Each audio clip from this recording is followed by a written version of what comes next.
അൻവർ LDFനെതിരെ സർക്കാരിൻ്റെ നയങ്ങൾക്കെതിരെ ആക്ഷേപമുയർത്തിക്കൊണ്ടാണ് LDF വിട്ടതും MLA സ്ഥാനം രാജിവെച്ചതും. ആ നയങ്ങൾ ജനങ്ങളുടെ മുൻപിൽ ജനകീയ കോടതിയിൽ ചോദ്യം ചെയ്ത് LDF സർക്കാരിന് ഒരു മറുപടി തിരിച്ചടി നൽകണമെങ്കിൽ അതിനാർക്കാ സാധിക്കുക? കേരള രാഷ്ട്രീയത്തിൽ അത് വളരെ സുവ്യക്തമാണ്. LDFനെതിരെ നിയമസഭയ്ക്കകത്തും പുറത്തും ശക്തമായ നീക്കം നടത്തുന്ന ജനപിന്തുണയുള്ള ഒരു മുന്നണിയാണ് UDF. അത് നമ്മൾ കണ്ടു. എവിടെയൊക്കെ? പുതുപ്പള്ളിയിൽ കണ്ടു, തൃക്കാക്കര കണ്ടു, പാലക്കാട്ട് കണ്ടു, വയനാട് ഉപതെരഞ്ഞെടുപ്പിൽ കണ്ടു, കേരളത്തിലെ പാർലമെൻറ്റ് ഇലക്ഷനിൽ കണ്ടു. ഇപ്പോൾ ഇതാ നിലമ്പൂരും കാണാൻ പോവുകയാണ്. ആ യാഥാർത്ഥ്യം ആർക്കാണ് മനസ്സിലാവാത്തത്? LDFൻ്റെ തെറ്റായ നയങ്ങൾ, അഴിമതി, പോലീസിനെ ദുരുപയോഗം ചെയ്യുന്നത്, കർഷക ദ്രോഹം, വന്യമൃഗശല്യത്തിന് പരിഹാരമുണ്ടാക്കാത്തത്, തൊഴിലില്ലായ്മ, വിലക്കയറ്റം, ഇതൊക്കെയാണ് ജനങ്ങളുടെ മുൻപിൽ UDF ഉന്നയിക്കുന്നത്. അതിനോടാണ്, ആ നയത്തോടാണ് ഒന്നാമതായി യോജിക്കേണ്ടത്. UDFൻ്റെ നയങ്ങൾ, നിയമസഭയ്ക്കകത്ത് നടത്തിയ പോരാട്ടം, പുറത്ത് നടത്തിയ സമരങ്ങൾ, യുവജന വിദ്യാർത്ഥി സമരങ്ങൾ, അതിനോട് യോജിക്കുന്ന ഒരു സമീപനമാണ് ആദ്യം എടുക്കേണ്ടത്. ഇതിൽ വ്യക്തിഗതമാക്കി ഈ വിഷയങ്ങളെ ഒരു കാരണവശാലും മാറ്റരുത്. സ്ഥാനാർത്ഥിയെ UDF കോൺഗ്രസ് നേതൃത്വമാണ് പ്രഖ്യാപിക്കേണ്ടത്.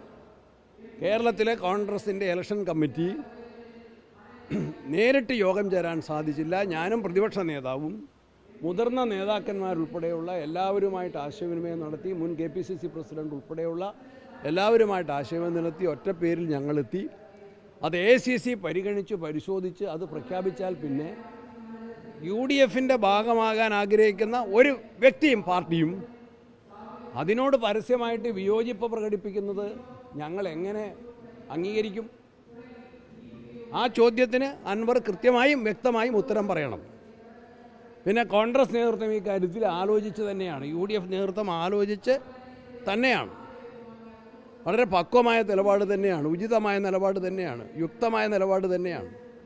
ഞങ്ങളെല്ലാവരും ഇന്നലെ പ്രതിപക്ഷ നേതാവും വർക്കിംഗ് പ്രസിഡന്റുമാർ രണ്ടുപേരും, കുഞ്ഞാലിക്കുട്ടി സാഹിബും PMA സലാം ഉൾപ്പെടെയുള്ള മുസ്ലിം ലീഗ് നേതാക്കന്മാരും എല്ലാവരും ആശയവിനിമയം നടത്തി. ACC നേതൃത്വവുമായിട്ടും ആശയവിനിമയം നടത്തിക്കൊണ്ട്, സ്ഥലത്തില്ലാതിരുന്ന ആളുകളുമായിട്ടും ഫോണിൽ ആശയവിനിമയം നടത്തിക്കൊണ്ടാണ് ഞങ്ങൾ ഇലക്ഷൻ്റെ മുന്നൊരുക്കങ്ങളും നയപ്രവർത്തന പരിപാടികളുമായിട്ട് മുന്നോട്ട് പോകുന്നത്.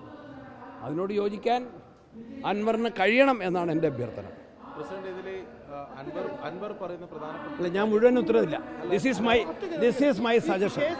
അല്ല, KC വേണുഗോപാൽ കേരളത്തിൽ നിന്നുള്ള കോൺഗ്രസ് ഹൈക്കമാൻഡിൻ്റെ മുതിർന്ന നേതാവാണ്.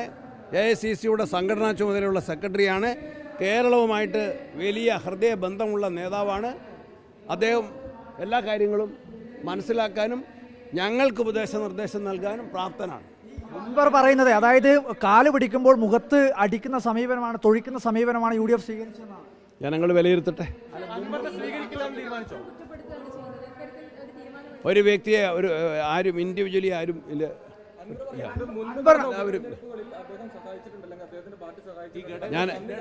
ബന്ധപ്പെട്ട കാര്യത്തിൽ UDFന് I am not answering to every point raised by Mr. Anwar. I am not answering. അൻവറിന്റെ കാര്യത്തിൽ കോൺഗ്രസ് നേതാക്കൾക്കിടയിൽ രണ്ട് അഭിപ്രായമുണ്ട്.